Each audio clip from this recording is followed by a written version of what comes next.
Assalamualaikum warahmatullahi wabarakatuh. Perkenalkan, nama saya Maulidah Fika Nasyira Daulay.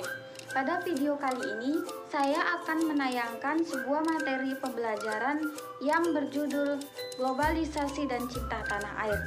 Nah, untuk globalisasi sendiri yang akan dijelaskan oleh saya dan cinta tanah air akan dijelaskan nanti oleh teman saya Dinda Nurkhalilah. Materi globalisasi ini ada pada pembelajaran kelas 6 sekolah dasar, yang mana tujuan dari peserta didik memahami materi globalisasi yang pertama yaitu peserta didik mengerti arti dari makna globalisasi. Yang kedua, peserta didik mampu menyikapi arus globalisasi. Yang ketiga, peserta didik dapat membedakan dampak positif dan negatif dari globalisasi. Dan yang keempat, peserta didik mampu memanfaatkan perkembangan dari globalisasi. Nah, untuk materi globalisasi ini, saya menggunakan metode pembelajaran saintifik dan memakai media pembelajaran seperti buku kelas 6 dengan judul globalisasi. Yang kedua, menggunakan PPT slide gambar yang menayangkan materi-materi tentang globalisasi. Dan yang ketiga, menggunakan aplikasi-aplikasi belajar seperti Meet, Zoom, Google Classroom, dan Google Form. Assalamualaikum warahmatullahi wabarakatuh. Selamat pagi anak-anak semuanya. Apa kabar kalian hari ini? Alhamdulillah semuanya sehat ya. Nah, baiklah, sebelum kita memulai pembelajaran pada pagi hari ini, ada baiknya kita berdoa dahulu. Nah, untuk mimpin doa, Ibu mau dari ketua kelasnya. Ya, silahkan pimpin doanya ya. Bismillahirrahmanirrahim. Raditu billahi robba wa bil islam dina wa bi muhammadin nabiyya wa rasula. Rabbi zidni ilma warzuqni fahma wa amalan sholiha. Amin. Nah, selanjutnya Ibu akan mengecek kehadiran kalian. Ibu harap kalian hari ini hadir semua. Lah, Atika,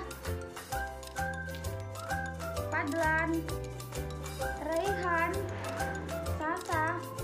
Ya, alhamdulillah semuanya hadir pada hari ini ya. Nah, sekarang buka buku kalian subtema 2 pembelajaran kedua. Kita hari ini akan belajar tentang globalisasi. Sudah dibuka bukunya? Iya, sudah.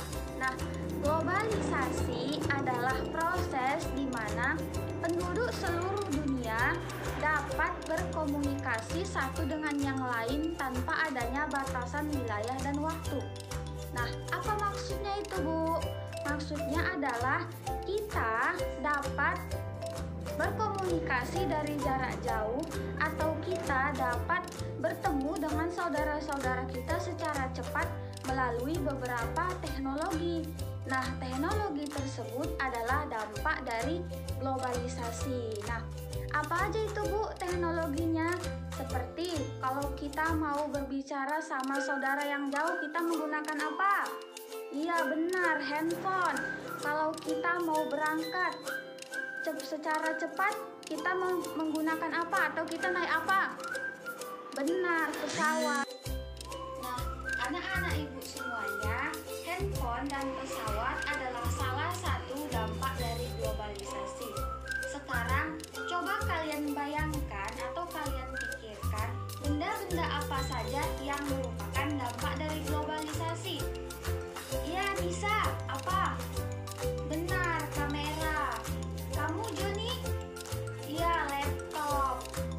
Selain yang telah Ibu sebutkan tadi, ada juga dampak-dampak globalisasi yang pertama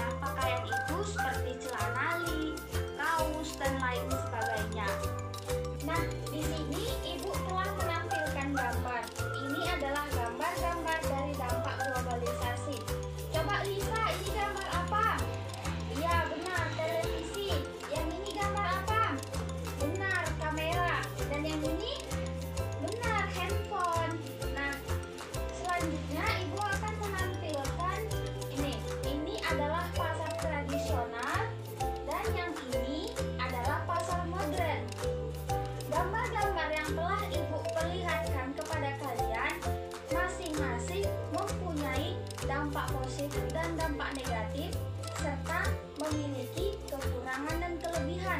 Ibu sebutkan satu contohnya handphone. Nah, selanjutnya Ibu akan menjelaskan sedikit dampak positif dan negatif dari penggunaan handphone. Yang pertama, dampak positifnya, kita dapat mengetahui segala macam kabar berita, dan dampak negatifnya, kita kurang bersilaturahmi atau kita kurang bertatap muka langsung dengan saudara-saudara kita yang jauh. Nah, selanjutnya pasar modern. Dampak positif dari pasar modern yang pertama adalah tempatnya yang nyaman dan ruangannya yang ber-AC. Dan dampak negatifnya adalah produk-produk atau barang-barang yang ada di pasar modern itu tergolong barang-barang yang mahal. Sehingga barang-barang yang ada di pasar modern hanya bisa tercapai oleh orang-orang yang memiliki standar ekonomi yang lebih tinggi dari kita. Nah, baiklah anak-anak Ibu semuanya, sekarang Ibu akan membagikan tugas kepada kalian. Di masing-masing kertas ini ada gambar-gambar dampak dari globalisasi. Tugas kalian menjelaskan dampak positif dan dampak negatif dari gambar yang kalian dapat atau kelebihan dan kekurangan dari gambar yang kalian dapat. Misalnya kalian mendapatkan gambar handphone. Nah, tuliskan di kertas ini dampak positif dan dampak negatifnya atau kelebihan dan kekurangannya. Nih, Ibu bagikan tugasnya. Silahkan kalian kerjakan dengan benar. Tuliskan sesuai dengan gambar yang kalian dapat. Nah, tugas yang telah Ibu bagikan kepada kalian bisa kalian kumpulkan besok, karena besok kita ada pelajaran PKN. Baiklah, sebelum kita mengakhiri pembelajaran kita hari ini, silahkan untuk ketua kelas memimpin doa.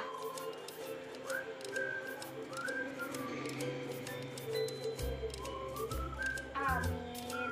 Nah, terima kasih untuk anak-anak Ibu yang sudah aktif dalam pembelajaran hari ini. Ibu ucapkan terima kasih.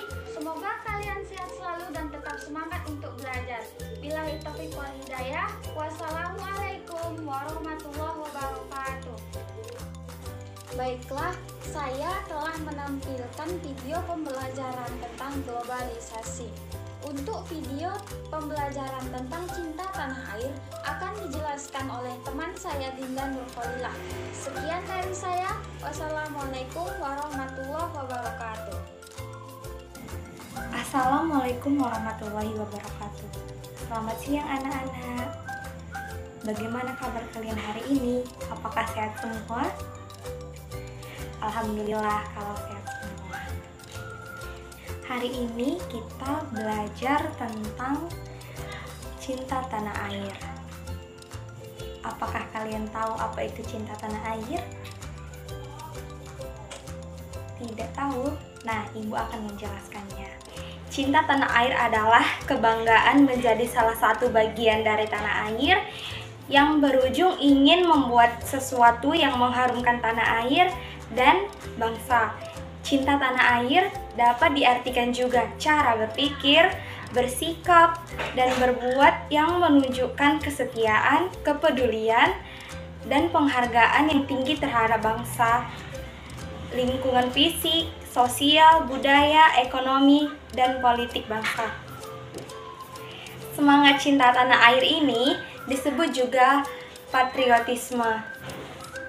Sedangkan rasa cinta tanah air disebut juga sebagai nasionalisme. Mengembangkan rasa cinta kepada tanah air dan bangsa termasuk butir-butir Pancasila, yaitu sila ketiga. Nah, apakah anak-anak tahu apa itu Pancasila?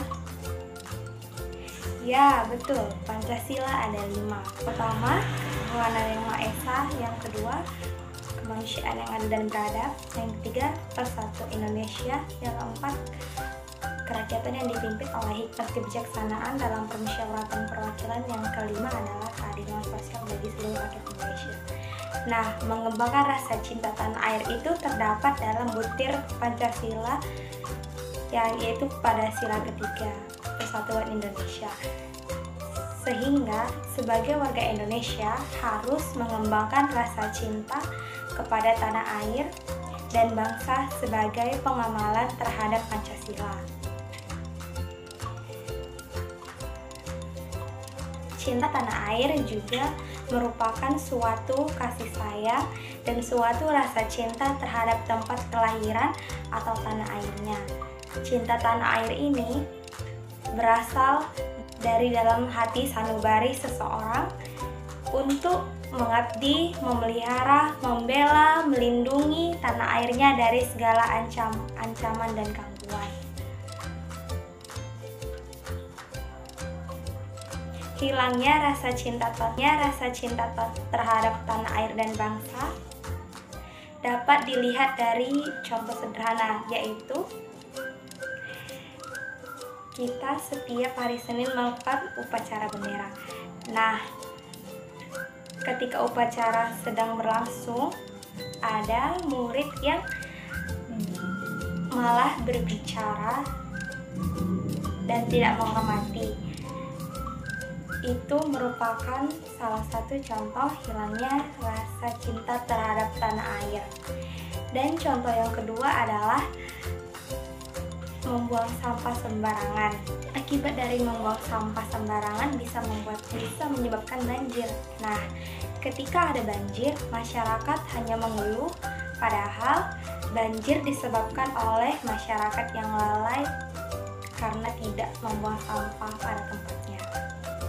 Dari kedua contoh tadi merupakan hilangnya rasa cinta terhadap tanah air. Nah, apakah murid-murid paham mengenai materi yang telah ibu sampaikan tadi? Baik. Nah, sekarang ibu akan memberikan tugas untuk dikerjakan di rumah, yaitu menggambar simbol-simbol lambang Garuda dan bendera merah putih. Kenapa ibu menugaskan menggambar simbol-simbol lambang burung Garuda dan bendera merah putih? Karena dengan kita menghormati simbol-simbol negara juga merupakan salah satu bentuk rasa cinta tanah air. Jadi kalian harus mengerjakannya ya. Besok ibu tunggu.